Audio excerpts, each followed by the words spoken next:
ప్రభుత్వ ఉద్యోగులకు pension April 1 నుండి యూపీఎస్ విధానం అమలు. యూపీఎస్ పెన్షన్ ప్రయోజనాలు ఇవే.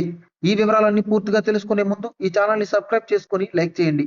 ఈ వీడియోనైతే పూర్తిగా చూడండి. అప్పుడే మీకు కంప్లీట్ ఇన్ఫర్మేషన్ అనేది తెలుస్తుంది. ఇక ఈ విషయాలన్నీ మనం పూర్తిగా పరిశీలించినట్లయితే ఉద్యోగులకు పెన్షన్ విధానంలో మార్పులు తెస్తూ కేంద్రం నిర్ణయం తీసుకుంది. కేంద్ర ప్రభుత్వం పదవీ విరమణ చేసిన ఉద్యోగులకు ఇక ఏకీకృత పెన్షన్ స్కీమ్ అమలు చేయనుంది. ఈ క్రమంలో రాష్ట్రాలు సైతం ఇదే విధానం అమలు చేసే అవకాశం కనిపిస్తుంది. కొత్త పథకం అమల్లోకి తెస్తూనే కేంద్ర ఉద్యోగులకు వెసులుబాటు కల్పించారు. ప్రస్తుతం కేంద్ర ప్రభుత్వ ఉద్యోగులు ఎన్‌పీఎస్ కింద యూపీఎస్‌ను ఎంచుకునే అవకాశం ఇస్తూనే అదే సమయంలో యూపీఎస్‌ను ఎంపిక లేకుండా ఎన్‌పీఎస్‌తో కూడా కొనసాగేలా ఆప్షన్‌ను ఉద్యోగులకే ఇచ్చారు. అయితే కేంద్రం ఏప్రిల్ 1వ తేదీ నుంచి కొత్త పెన్షన్ విధానం అమలుకు కసరత్తు పూర్తి చేసింది. కేంద్ర ప్రభుత్వం ఆమోదంతో ఇక పదవీ విరమణ చేసిన ఉద్యోగులకు యూపీఎస్ పథకం అమలు కానుంది. ఈ పథకం ఇప్పటికే ఎన్‌పీఎస్‌లో ఉన్న ఉద్యోగులకు కూడా వర్తిస్తుంది. ఇది పాత పెన్షన్, ఓపీఎస్, జాతీయ పెన్షన్, ఎన్‌పీఎస్ రెండింటి ప్రయోజనాలను కలిపి యూపీఎస్‌గా రూపకల్పన చేశారు. ఇప్పుడు ఉద్యోగులు దీన్ని పెన్షన్ పొందుతున్నారు. యూపీఎస్ అనేది ప్రభుత్వ కొత్త పథకం. జనవరి 24న ప్రభుత్వం యూపీఎస్‌ను అధికారికంగా నోటిఫై చేసింది.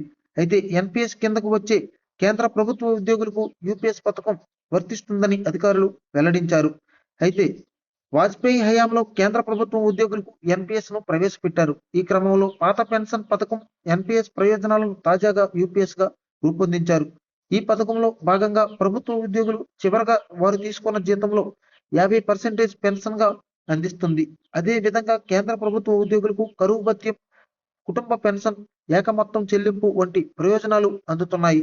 ఎన్‌పీఎస్ కింద ఉన్న ఉద్యోగులకు సైతం యూపీఎస్ ఎంచుకునే అవకాశం ఉంటుంది.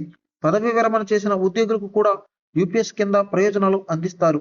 అయితే యూపీఎస్ కింద ఉద్యోగి మరణించిన తర్వాత పెన్షన్‌లో 60% అతని కుటుంబ సభ్యులకు ఇస్తారు. ఇక పదవీ విరమణ సమయంలో గ్రాట్యుటీతో ఒకేసారి చెల్లింపు కూడా లభిస్తుంది.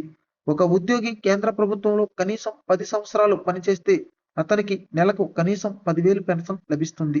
యూపీఎస్‌ని ఎంచుకునే ఉద్యోగుల పదవీ విరమణ నిధి 2 భాగాలుగా విభజించారు. ఒకటి వ్యక్తిగత నిధి, మరొకటి పూల్ నిధి.